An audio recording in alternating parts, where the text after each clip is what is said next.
This is Dialogue.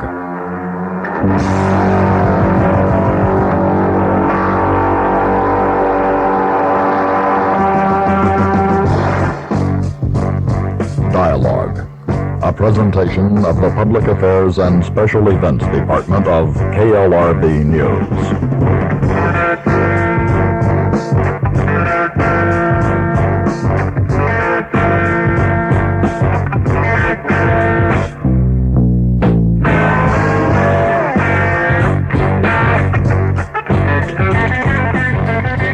This is Dialogue Assassination with research specialist Mae Brussell. For KLRB, I'm Gloria Barron. I'm Mae Brussell. Yes. We'll start right off, Mae.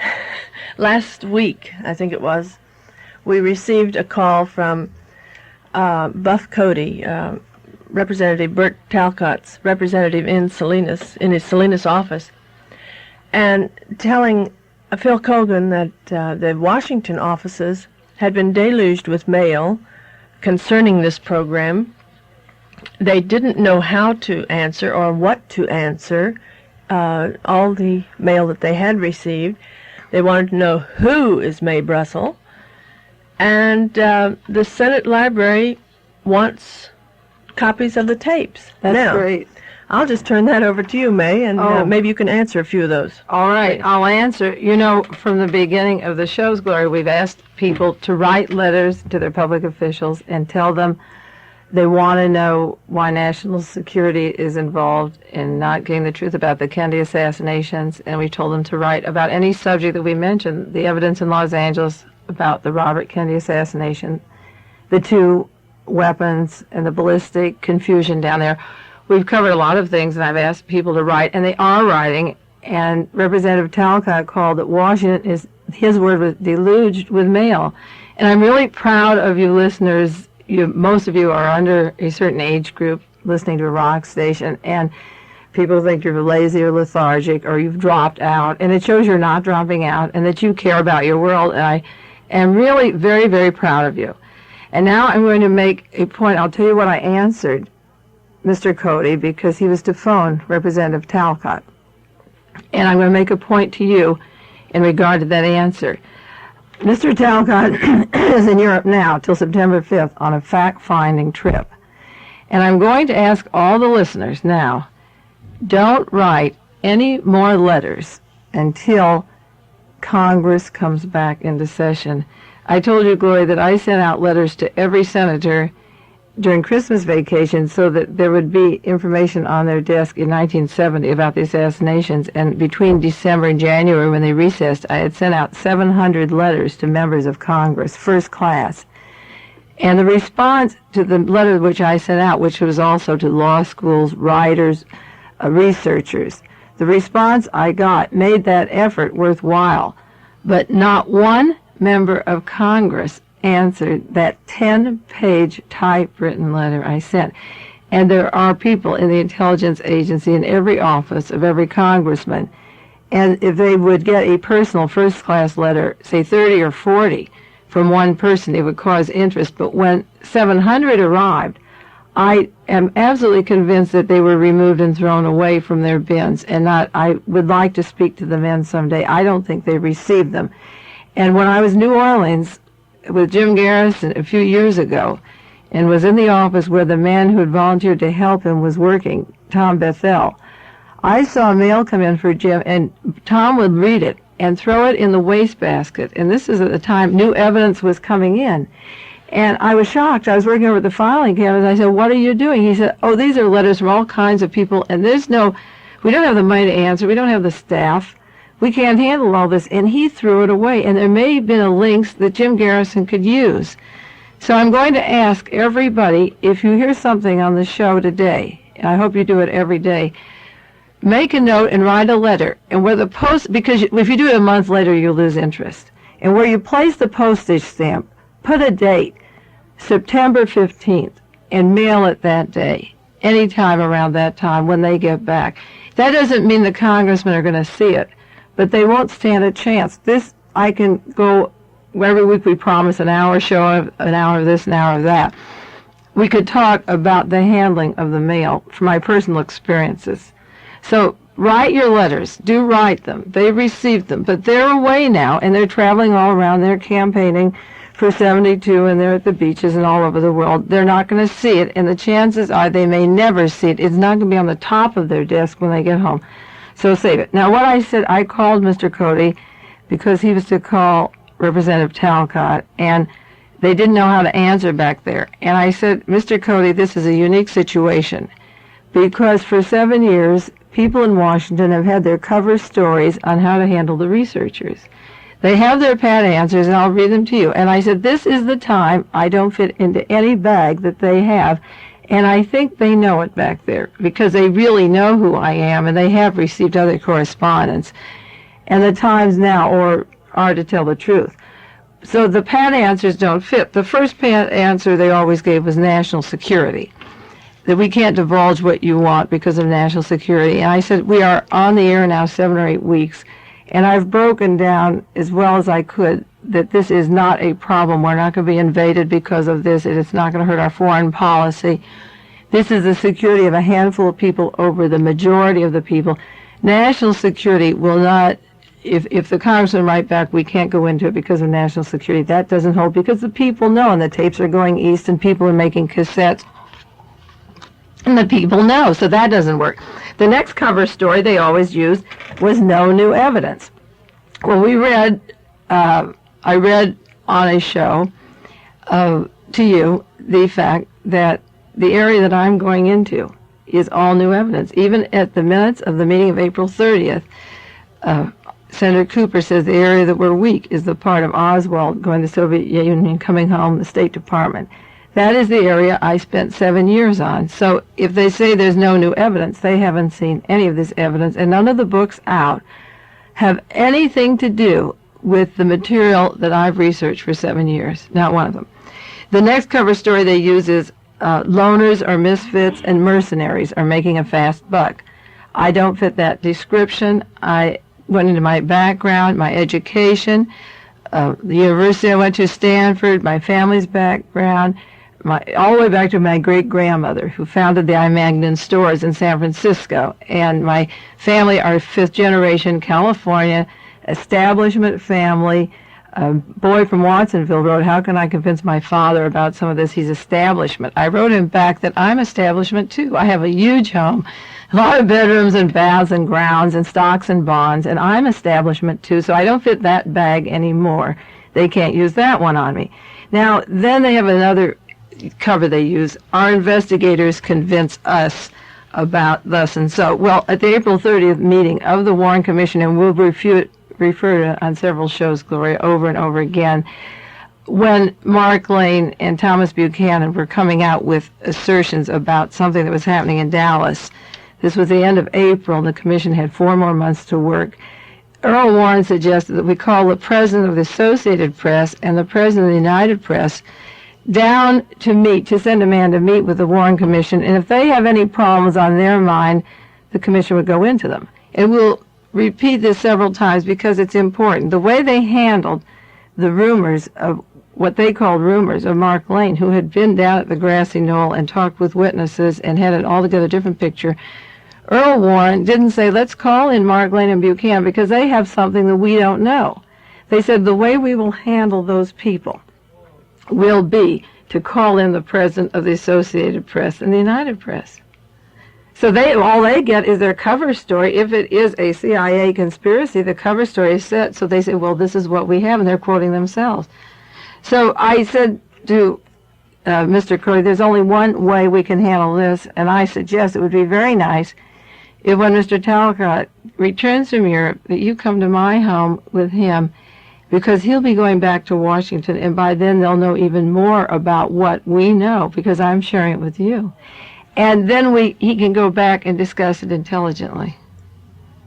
So that was the gist of our conversation, and I will look forward. If he doesn't see me, if he's afraid to see me, because then he can say, well, I've seen it. If he doesn't want to see it, that's something different, because we're reaching the people now, and we'll go on and find the truth with or without Mr. Talcott. But because he represents us in the area, I would like to think that he'd be the first congressman who has an opportunity to see my material. It would be very nice if he would make that appointment. Let's hope that they can arrange that. Yeah. But it would take quite a bit of time, wouldn't it, Mae, to go through your go through all that material? Or I wouldn't show him all of it, but I did. Speaking of time, I did say to Mr. Cody, you schedule the appointments, but you may not schedule more than just 1 hour. You know, you have to give me 4 hours, have lunch, and stay from 1 to 5. And he said, well, Mr. Calcott's a very busy man. I said, never mind. You know, he's off in Europe, and he plays golf at Pebble Beach. And if you're scheduling 1 hour in my home, you're not invited into my home. Because in 4 or 5 hours, I can show him something that he can take back to Washington as an intelligent man. Not that he believes or disbelieves, but this is what she has. And he can't see it in less than 5 hours. He can't see anything in 5 hours, but he can get the gist of the extensive research, and he will know he has touched something very real. And then he can handle it from there, because there's no way now to sit on and pretend it doesn't exist. yeah, I was thinking 4 or 5 hours is really a very short time. Our first meeting was like an 8-hour Yeah, we meeting, ran for 8 hours. And that was just Did I sort of talk cursory. Did I talk that long? Did we have lunch?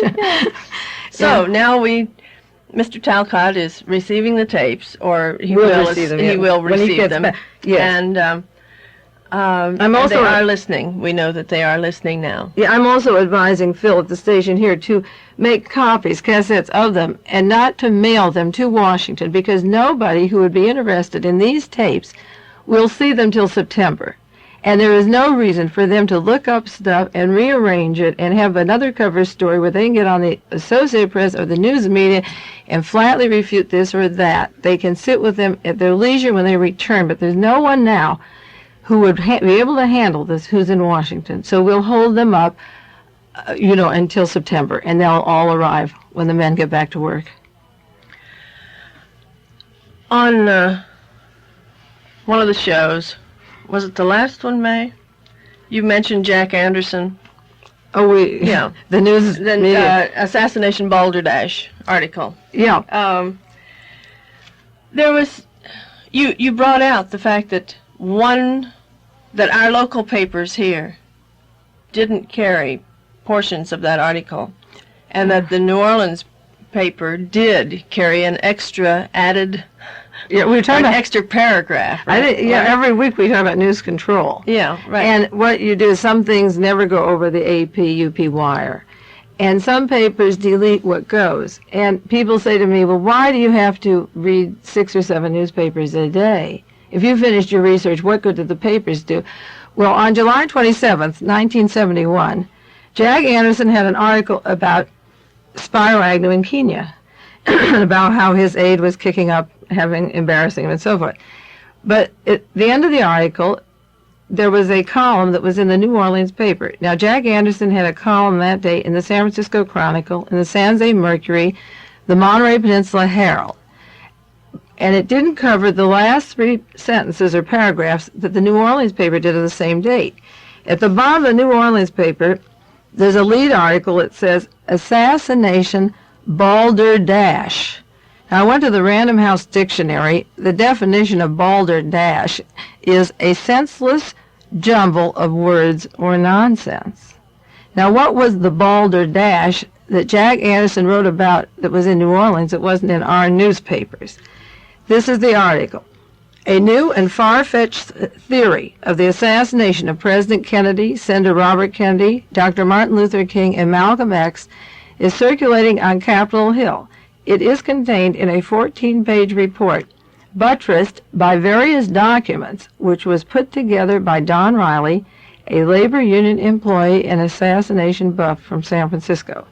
Its conclusion is that all 4 were killed by the same, in quotes, conspirators: CIA agents, anti-Castro Cubans, some Dallas police, FBI operatives, states' writers, Nazis, a clique of the very conservative businessmen, mostly oil, and right-wing religious leaders, end quote.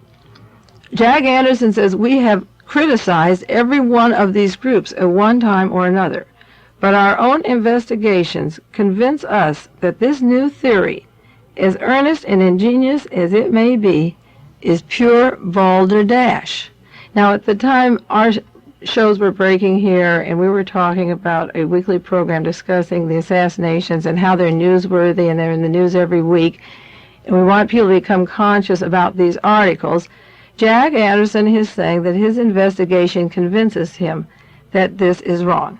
Now, I want to make a statement because you come home, most people are working during the day, they have their dinner, they turn on the TV, and they open up the paper, and they read columnists like Jack Anderson, Tom Wicker, Harrison Salisbury, James Reston, Walter Lippmann, Rowan Evans, Robert Novak, and William Buckley. They read all these men, and whoever they like, crossing party lines, and they believe what they read.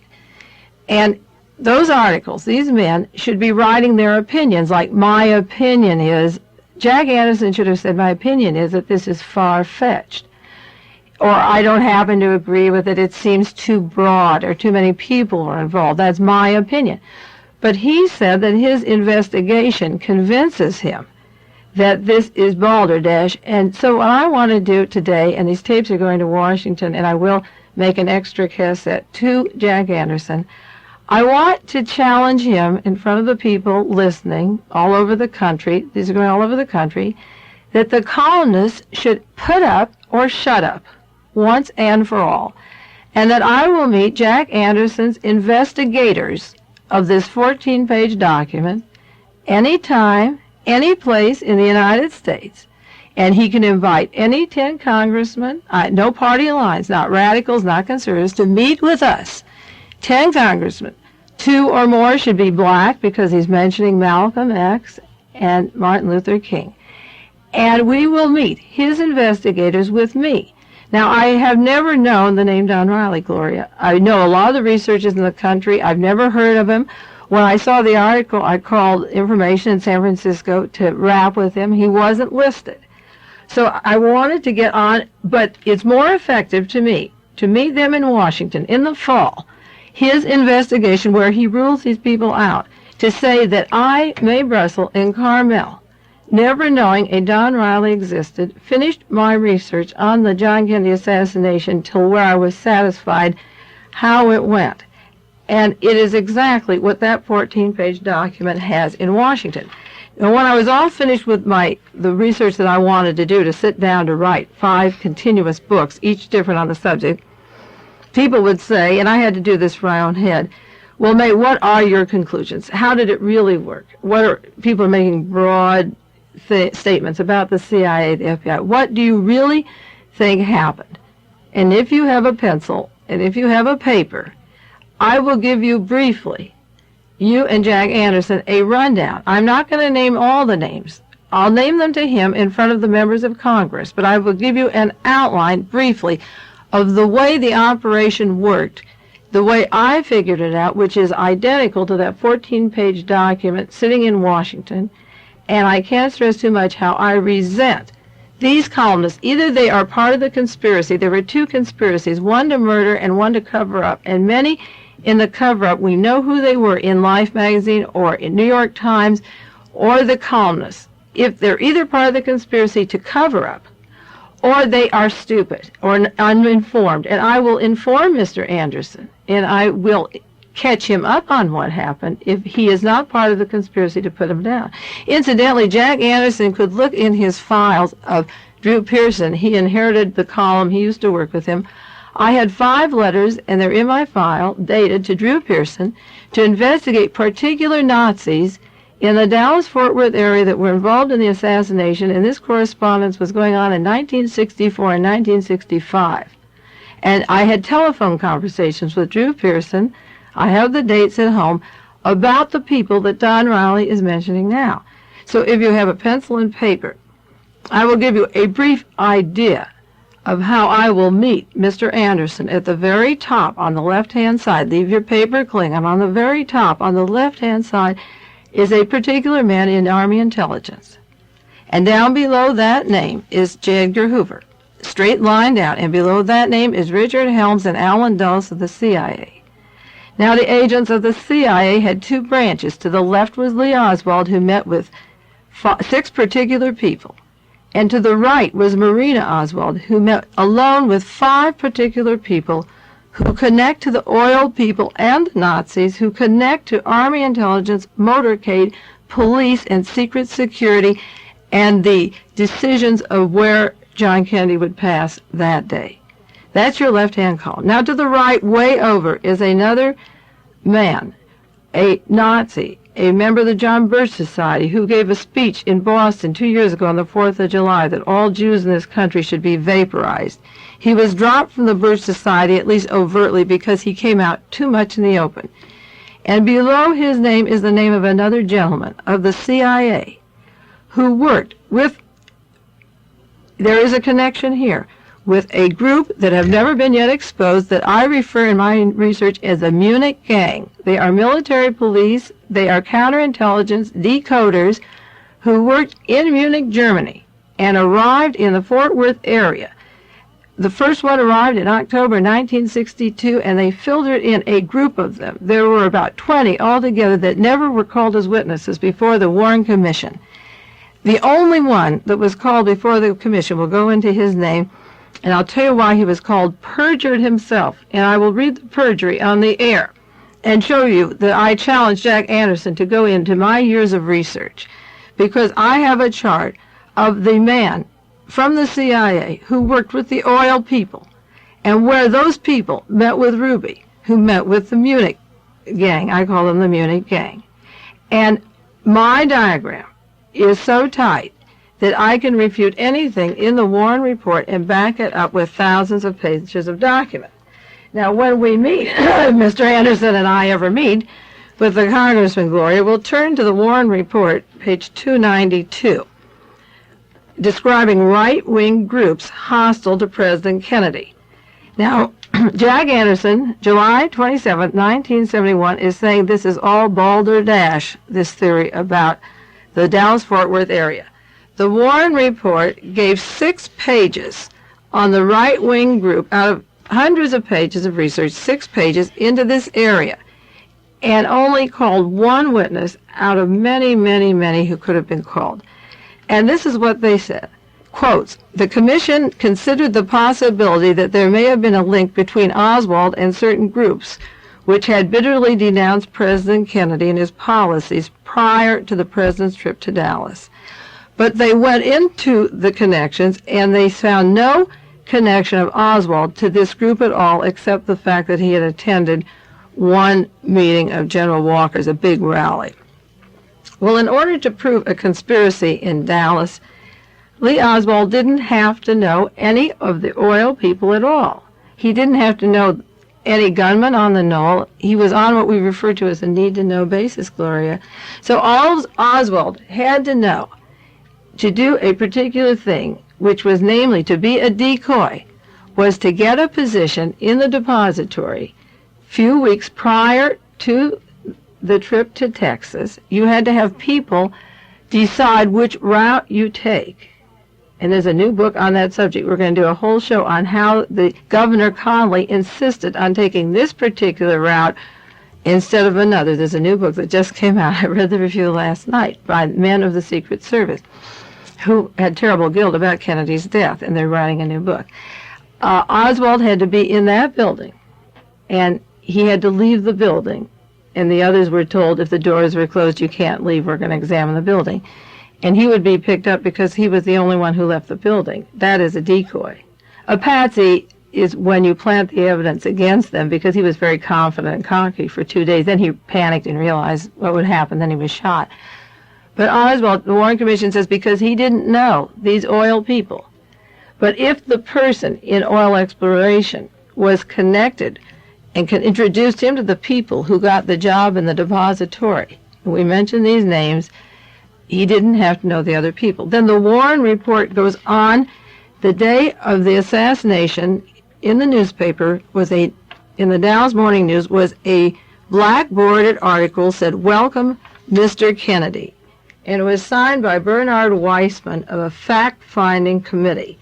And Mr. Weissman was called to say, why did you put this ad? It had P.O. Box 1792, and it accused Mr. Kennedy of favoring communists. It had many, many points. And they called Bernard Weissman to testify why he placed this ad. And Bernard Weissman, in his testimony, said, I came to Dallas in November 1963. As soon as he came to Dallas, he met the people who were to pay the money for the ad. They were members of the John Birch Society. They were to use him. He came out for the purpose, he said, to use my name because it was Jewish, the day of the assassination, Bernard Weissman. The committee didn't exist. They wanted a Jewish name to tie in. If the cover story Oswald was a communist, they could say all Jews are communists. So Reuben Weissman, they were going to use this thing and play it up later, maybe, and to instigate people to get excited. And after he placed the ad, he went home, back to New York. That was his sole purpose. And a correspondence of letters that he received from the people. Bernard Weissman came from Munich, Germany, and he was a group of this team that siphoned into Dallas. Larry Schmidt was the one who arrived in 1962 from New Orleans, wrote immediately to Munich. I was here the first night, and he met with these wealthy oil people and operators. We're in. We got more than we ever wanted. We'll be financed. Our goals will be set. Everything is set. And then just in November, he writes to New York to Bernard Weissman, you have to come here now. We have to produce the bodies and run, or they won't believe us. We've got to get going. You know, this is now or never. And you will be briefed when you come to town, like I was, or Larry. He says, we will give you a briefing. And Bernard Weissman comes to town. Now, why, if the Birch Society believes that Kennedy is not giving the country a fair shake, why don't they just, if they're paying for the ad, sign their names? If they are honest conservatives and they feel that Mr. Kennedy is doing the wrong thing, just say, I, Mr. Hunt, don't like what you're doing. Why do you have to use a Jewish name to hide your name? Or why don't you say the Birch Society disagrees with your policies because you're favoring communists? Why make up a fig? Bernard Weissman said he had to write the name of the group on his cuff when he went to place the ad because he couldn't remember what it was. So they used him, and they gave him a pitch. This is interesting. They gave him a pitch, a letter to come to town now, and it was written by Larry Schmidt, and it was based on heroism. You've got to be a hero. I've put my head on the line. All great people do. You have to be willing to die for what you're doing. And he also wrote in his letters, Larry Schmidt wrote to these boys in New York and in Germany, when you arrive, don't talk your liberal talk or they'll catch on to us. And remember to call a nigger and not a Negro. He talked about money to be received. They were well-heeled. They talked about the banks and the money they were saving and putting into the Republic National Bank. This is the kind of conversation that the public doesn't know about, Gloria, you see. So Bernard Weissman is, in the Warren Report, is telling how he came to the area. Now, all the commission wanted to do in ruling out a conspiracy is saying we went into the origin of the man who placed the ad, and he didn't know Oswald. Now, there is no reason in the world why Bernard Weissman would have to know Oswald, except that Weissman received letters from Larry Schmidt. We've opened this nightclub, and I have 20% interest in that nightclub, and I got Betty a job as a stripper in this club. If Lee Harvey Oswald knows those people in the nightclub, not Lee Harvey Oswald, if Jack Ruby knows those people in the nightclub and knows the oil people and is in their home and in their office and at their banks and sees them at the Mercantile Building and the Republic National Bank, and I'll name other places. If Jack Ruby knows the people that came from town, that's all that matters. Excuse me, Mae. Yeah. You're listening to Dialogue Assassination with Mae Brussell.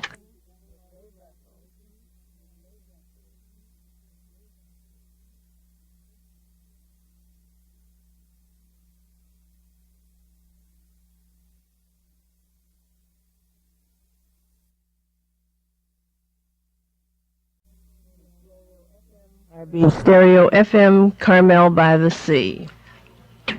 Now, the Warren Report, in showing that there was no conspiracy with the oil people or the Dallas community, as we said before, ruled out the fact that Lee Harvey Oswald knew the oil people, which doesn't really hold it all. As I said, he doesn't have to know them. Then they went into Bernard Weissman, and they said, in quotes, "We did a full-scale investigation into the genesis of this advertisement," a full-scale investigation, into the genesis of this advertisement and the background of those responsible for it. 3 of the 4 men chiefly responsible were Bernard Weissman, William Burley, and Larry Schmidt, who served together in the U.S. Army in Munich, Germany in 1962. That's what the Warren Report said. What they don't say is that they were counterintelligence, decoders, like we said, military policemen. It says they just served together in Munich, Germany. And they were satisfied that these men were not involved in conspiracy. It says upon their release from the military service, Weissman and Burley did not immediately move to Dallas.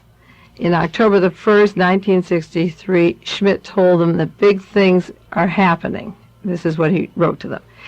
Now, when they say they conducted a full-scale investigation, the Warren Report says 3 of the 4 men responsible for the ad. They don't mention the 4th man, who is Larry Jones. Why doesn't the Warren Commission say 4 men were responsible for the ad, 4 men were in Munich, Germany? The Warren Report that you buy mentions 3 names and leaves out a 4th name, Larry Jones.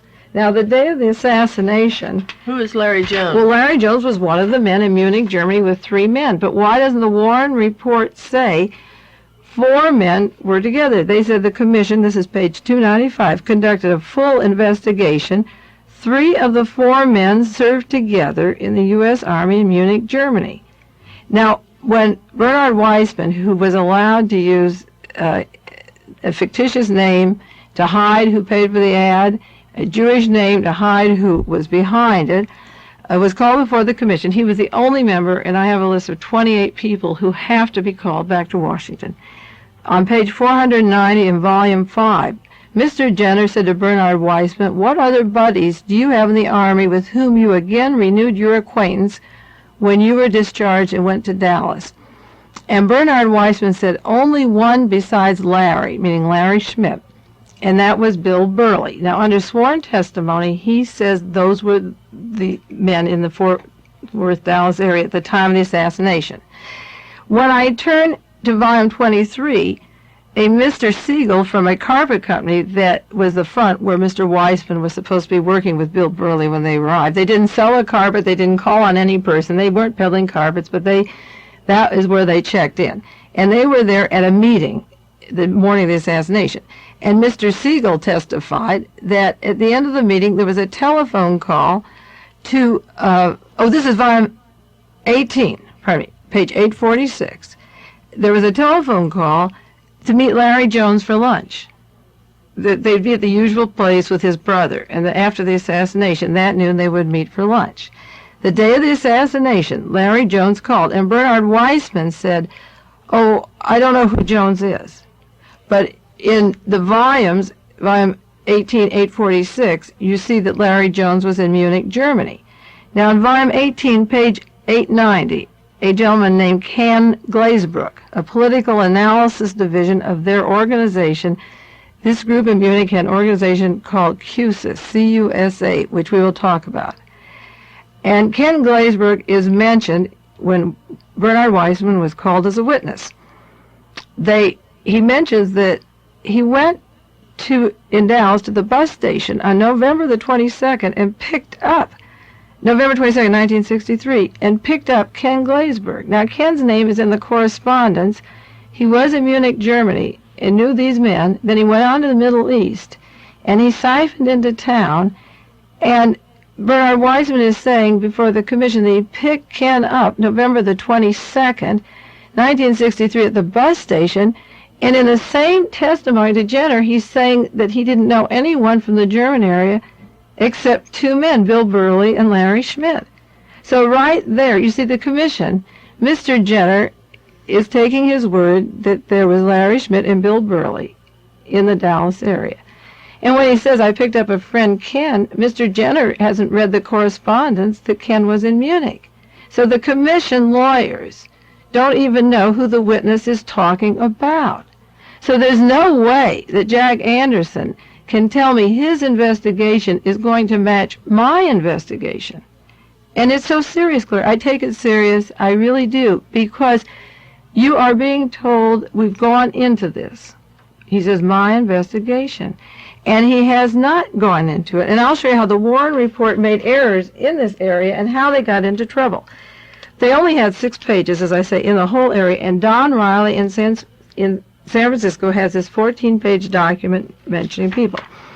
Now, the Warren Report goes into another handbill, which says wanted for treason, that was printed the 2 days before the assassination and was passed all over town.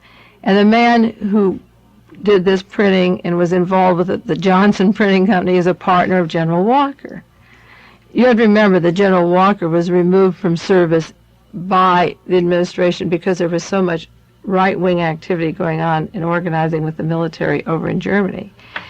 And the Warren Commission rules out the fact that General Walker knew Ruby. No, they don't say that. They rule out that he knew Oswald. And when they want to go into the back thing, they say that they went into the men who placed that ad, wanted for treason, that handbill, the day of the assassination, the day before it was passed all over the streets. And they were satisfied that Mr. Klaus and Mr. Surrey and General Walker, who all testified, were unacquainted with Lee Harvey Oswald. This is page 299. The commission found no evidence of any connection between those responsible for the handbill and Lee Harvey Oswald or the assassination. Now, Howard Duff told the Secret Service that he was an employee of General Walker and saw Jack Ruby in his home 2 times. But Howard Duff was never called because when the Secret Service wanted him, he called his ex-wife and said, I would be killed if I talked. And Howard Duff has never been seen or heard. And the connection of, there's a strata now of, I have to explain, and I'm giving Mr. Jack Anderson, he'll get this tape, and he has 5 weeks to work before Congress comes back if we ever meet. I'm giving him some leads. There were 3 stratas in the Dallas-Fort Worth area. One was a very right-wing, fanatical, extremist group that Don Riley's talking about, connected with the church covers in that area, and they have links all over the country and places in Mexico that they send operatives out of. Then there is another group from Munich, Germany, that moved into town who could meet with these right-wing fanatics and talk about some really heavy things in their letters back and forth that implied that they had no political background. They were doing this for money. They would do anything for money. They met with the money people. They were involved with nightclubs, with the clubs. They banked at the Republic National Bank, which was listed in the Foundation's articles in the New York Times in 1967 as a source of black money. They met at the places where Ruby met, and they were connecting links of all these people. Now, none of those had anything to do with Lee Harvey Oswald. The Warren Report, and going into the assumption that Oswald did the whole thing, wants you to think that if Oswald didn't see the oil people, if Oswald didn't know the Munich boys, and if Oswald did it, then none of the others were involved. And if you take a heavy link chain, I did a diagram of a link chain of what it would require to take off an assassination, and you fill in everything, the motorcade, how you get the job, the weapon, and all these things. And if any link is weak, the whole thing won't hold up. But if there are connecting places that tighten that link, then it holds together. So if under the conspiracies the Warren Commission has ruled out that there's no evidence of a connection because they didn't know Oswald, they didn't have to know Lee Harvey Oswald at all. I think that, now, where did the commission miss the point on a conspiracy? If Don Riley is pointing out his 14-page document, I'll tell you how I came to some of my conclusions and what I think about it. In the first place, they told you they conducted a full-scale investigation. And I have a list, I say a group from Nazi mentality, Nazi talking, about Jews, about blacks, about a white Christian world, a group that was in Munich, Germany, that siphoned into the Dallas-Fort Worth area that the commission didn't call as witnesses. So one of the gross errors is whoever selected the witnesses, and this was controlled too by the CIA, they chose the ones that they wanted to hear. And they could say, we had the grandest investigation in the whole land. We had 552 witnesses. If they had 30 of those witnesses and the 300 I want, because I have no reason to be selective other than that they seem to know something, I would select different witnesses. So they called the wrong witnesses, and when they meet, maybe we can get 20 or 30 of these other people back. Then there were a group of people who had foreknowledge of the assassination. And I have the name. Somebody, for example, at Knott's Berry Farm would talk about the way Kennedy was being killed 2 weeks before the assassination, or someone in Miami. There's a tape recording of the way Kennedy would be killed. A gun would be taken apart, put together in the building. A man, a decoy, would leave the building. The chief of police in Miami notified the Secret Service, so they airlifted John Kennedy into Miami 2 weeks before the assassination. He didn't want an assassination in Miami, but it happened 2 weeks later in Dallas. So people had foreknowledge of the assassination, and you have to say, what organization, what street do they work on? I have Commerce Street. I have the organizations, the places they meet, the restaurants, the banks, the nightclubs, they all converged. People who had foreknowledge in California, San Antonio, Fort Worth, and Dallas, or Miami, New Orleans, or Alabama, all converged and had a contact on Commerce Street in the Dallas-Fort Worth area. Now, the other problem was that the commission didn't attend the meetings. At the meeting of Bernard Weissman, when he's the only man from this whole area that we're talking about now, was called, and he was only called because he had used this fictitious name in committee which didn't exist. They really didn't want any more information from him. Bernard Weissman had most of the members of the commission at the meeting, and when he began to talk about a secret organization that wanted to take over the United States government by 1969 or 1972, just when he got on the subject, there is this organization, Chief Justice Earl Warren said, "Will you excuse me, please?" He had something else to do. Now, Earl Warren can always say, "I didn't hear what it was," because he had something else to do. A few minutes later, Bernard Weissman is talking and perjuring himself and leaving things out and not being asked the right questions. Gerald Ford is now chairman, and Gerald Ford says, "Mr. Boggs, would you take over? I have to leave the room." And Gerald Ford leaves the room. Then Mr. Boggs takes over. So you're left with Chairman Boggs and Allen Dulles of the CIA to hear Bernard Weissman talk about an organization that wanted to take over the United States government. Now, they didn't call the right people. They didn't attend when the men were talking. They didn't even attend those things. Now, when a witness is using a cover-up, like Bernard Weissman, or a cover story about the use of his name, that there was no organization, he had no purpose in Dallas, and he had heavy contacts, they never were able to follow or check the perjury. They missed there. And when they called a witness, the partner of General Walker, who printed the handbill wanted for treason, he was the only man who used the Fifth Amendment. And I should add up how many times. I have a book of statistics. Maybe it was 20, 30, 40 times. He's the only witness out of 552 witnesses who used the Fifth Amendment to not perjure himself. And in the introduction to the Warren Report, they say, in this investigation, we will not allow the Fifth Amendment to be used because it is so important to get the evidence. So they have, in the minutes of the meeting when the Warren Commission was formed, that they should not allow protection by the Fifth Amendment, and the only man who used it over and over and over again was this particular man out of 552 in the Dallas-Fort Worth area. He pleaded the Fifth Amendment. So the link of conspiracy for Mr. Jack Anderson, or people who are listening, is very, very heavy, Gloria. I will welcome a chance, and you people can write a letter now tonight and say, will the Monterey Herald, this is a good letter to write, or call the Monterey Herald and say, could you please print the Jack Anderson article on the assassination that was in the New Orleans paper, because they get the whole thing. If it was deleted, we have a program that is the only one in the United States on political assassinations. You know, we're unique, and we could jump off the Dallas area and go into that London paper, Gloria. We're unique. This is the only weekly show on the air anywhere talking about political assassinations. And Joe Jostein in Europe, he lives in Gutenberg, Germany. He wrote the very first book on the John Kennedy murder. It was called Oswald, Assassin or Fall Guy, and I'll write the book someday, Oswald, The Decoy to Patsy. He has written 8 books on the Kennedy assassination, and he has a newsletter. Somebody wrote in or called in and wanted a newsletter that I could send out every week, and I don't have the money. If anyone would give me the money, I would do it. You know, it takes time and money to print it and distribute it.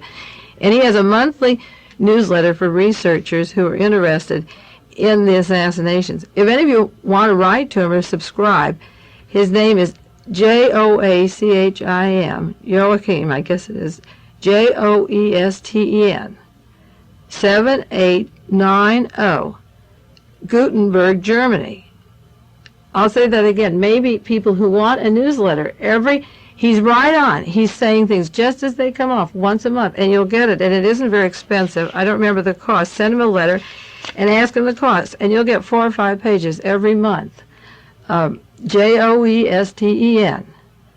7890, Gutenberg, Germany. He carries report on the Garrison case, the Los Angeles Police Department, Robert Kennedy, James Ray, the lawsuits, and the Chappaquiddick. Every month he has a newsletter, a continuous thing, a page on what's developed. And I received a letter from him from Germany Friday. I didn't even have a chance to read the newsletter. And this week I received another one, and I read that immediately because it was important. He doesn't send them out that close together. And what was he saying?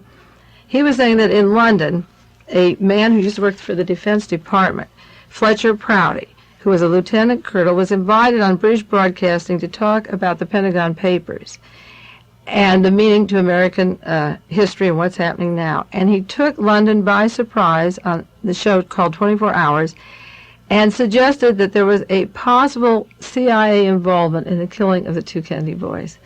Now, when we went on the air, Gloria, and you asked me to come in and explain our very first dialogue, it was just a rap session on the Pentagon Papers, and I said, we'll have to get into the assassination of John Kennedy. So, in Carmel, California, on KLRB, and in London, the London Times carried a headline story, and the Munich paper had a headline, a full-page article, and the headline read, "New charge against the U.S. intelligence agency CIA. Was it responsible for the Kennedy assassination?" And Joe Justine, I told him about our broadcast here, and he's going to have an article in his newspaper about KLRB that will go all over Europe, and I've written several other articles for his paper. So that while we're talking in Carmel, little sleepy, quiet Carmel, about what the national, international problems, this Mr. Prouty, he was a liaison between the defense and the CIA in London, was talking about memos he saw in the Pentagon. He is linking them. I remember now where I heard about him. Where was that? I think he was on Jim Eason's program on KGO. Somebody heard him up there. Right. Yeah. Was he talking? Did they talk to him in London? He was doing the same thing, yes. How long ago was that? It was just about a month ago, so I think maybe we better contact Jim and see. Get the tapes of that show? Yeah, maybe we can. Maybe we could tie the two together. At least you might be able to listen to them. And well, they wanted me up there about a year and a half ago. They wanted me on the show, but I didn't go up. I wasn't ready yet to go out into the public with the material I had because I felt I would be harassed, and I wanted to wind up what I was doing and go through those 26 volumes over and over again with a fine-tooth comb before I went out and could say this is positively so, based upon my research. Yeah, somebody heard him up there. A friend of mine heard him. Yeah. A friend of mine did too, and it just while you were talking, it finally gelled. I remembered where I had heard about it. Yeah, well, this is a city that's known for its artists. Well, I think this is musicians. what is happening. We've talked about this before. We have Ellsberg, and now we have Prouty, and of course we have Mae Brussell right here. But it's coming down now. You see, that what happened is while we were talking here and making our tapes, he was talking in London about the assassination, and this particular man, Don Riley, in San Francisco, brought Capitol Hill this document, and I'm sure that what is happening back in Washington, it came just before the vacation. Everyone wants to get home.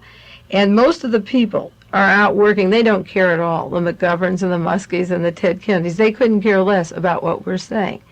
But there's certain people in positions of power and with an intellectual curiosity, like Mendel Rivers, who wanted the My Lai thing. There are honest, decent conservatives who want to know. And Washington realizes now that they have something real. This is why I said they can't wrap it up or put it in a bag. They have something that they're going to have to go into. They can't ignore it because we're worlds apart. I don't know either of those two men. And I'm sitting with you and saying it has to be told now, and the evidence is there. And here's Mr. Prouty, who has seen memos and intimating he's seen them. And he's valuable like an Ellsberg because he has seen the working memos. And I will be valuable because I have 7 years of unwinding. I think it would be interesting, to say the least, if you and Mr. Riley could get together. If somebody, this program goes up to the Santa Cruz area and then reaches north, if somebody knows Don Riley, maybe we could, or maybe we could get, him down here. Why not? That's great. But I think in some way, Gloria, it would be more effective. You see, Washington kind of wants everyone to bunch together. Like at the time of the witness of the polka dot dress in the Ambassador Hotel, a woman, Sandy Serrano, heard this lady scream out by the steps, "I saw him and we killed him," and she had this polka dot dress and a gentleman was with her. Well, Sandy Serrano was mingling around the room and another man heard the same thing. So the two of them talked about what they heard, and then when they wanted to say there was no conspiracy in Los Angeles, they said that Mr. Pierre and Sandy Serrano got together and had talked about the polka dot dress, so one may have impressed the other person, and therefore it didn't exist. I think it's more effective if I go to Washington myself with my work and meet Mr. Anderson's investigator and not seeing that 14-page document and say that how can a woman living in Carmel, taking care of a home, a philosophy major, no special training in any kind of a thing, how can she see it when the men in Washington, they either see it or they don't want to see it? I'll show it to them, or they're going to say, no, it's not true. Let me just read one thing. Laura, is our time running out? Yeah, we have about 10 When more you minutes. write your letters, and we talk about writing letters to public officials, you're going to have to reach anyone or everyone, and it's not going to be Richard Nixon or John Mitchell.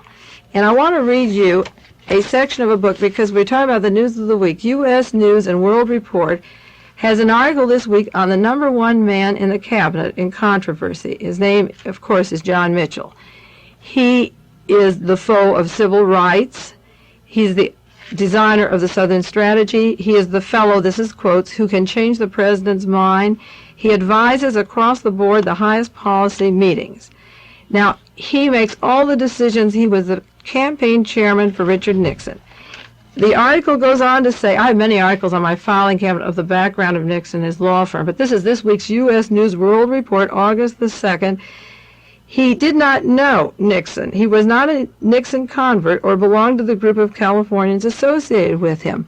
It wasn't until Mr. Nixon suffered 2 election defeats for president and governor of California that Mr. Nixon and Mr. Mitchell got together and became friends and law partners. Now, John Mitchell wouldn't want to lose her. He wouldn't want to lose her, would he? So he takes Richard Nixon and as a campaign manager grooms him for president and changes his mind now.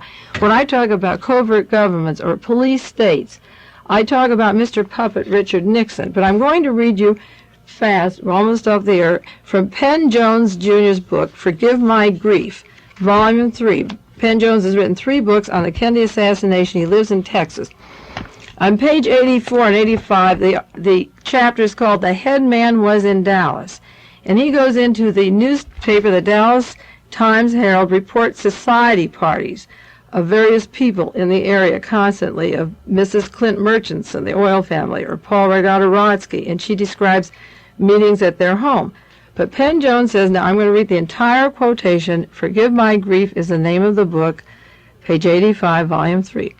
An earlier unreported Murchison party was much more important than those of recent years. This party was held the night of November the 21st, 1963 at the Murchison home, and we think was the cover for an important conference of the assassination staff.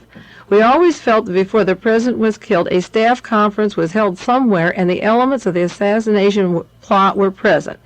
At first they thought it was in Sykes, Louisiana, but that was the lower level operatives. When it was realized that the assassination of President Kennedy was more important than the Normandy invasion with General Eisenhower in command, the conference for the Dallas Project becomes essential. The killing of President Kennedy was the most important takeover of a country in our world history. All the major forces in this country were involved. Riley says the FBI, the CIA. quote again, all the major forces in the country were involved and had to be accounted for at the final conference before the strike. So a conference was necessary, and that conference was held. Since Richard M. Nixon and J. Edgar Hoover were in the Murchison home that night, November 21st, the night before the assassination, we feel we should report that that conference was held in that home, not in front of the partygoers, but on the premises, and J. Edgar Hoover, the task force commander, was present to confer with his troops, to issue last-minute instructions to review their final plans, and to give the word to go or to cancel as necessary. That nobody, when you read about the assassination, talks about Richard Nixon being in town at the time that John Kennedy was there. That is Penn Jones. I think it is very clear when you're writing to people that you have to go beyond the team that's in office now. You cannot let them tell you we have gone into it. It is not true.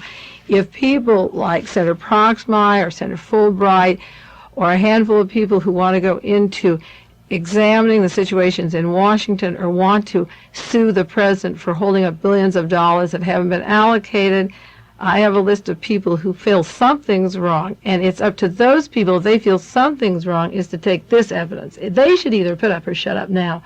It's time for them, if they're uninformed, I will inform them.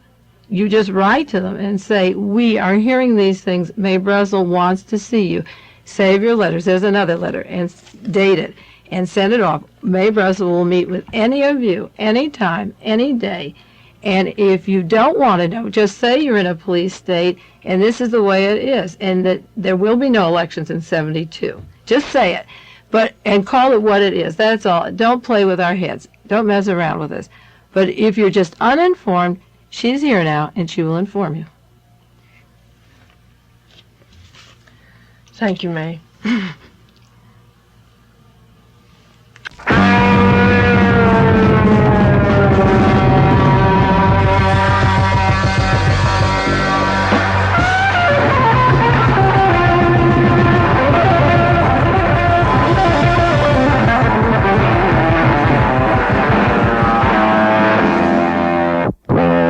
You've been listening to Dialogue.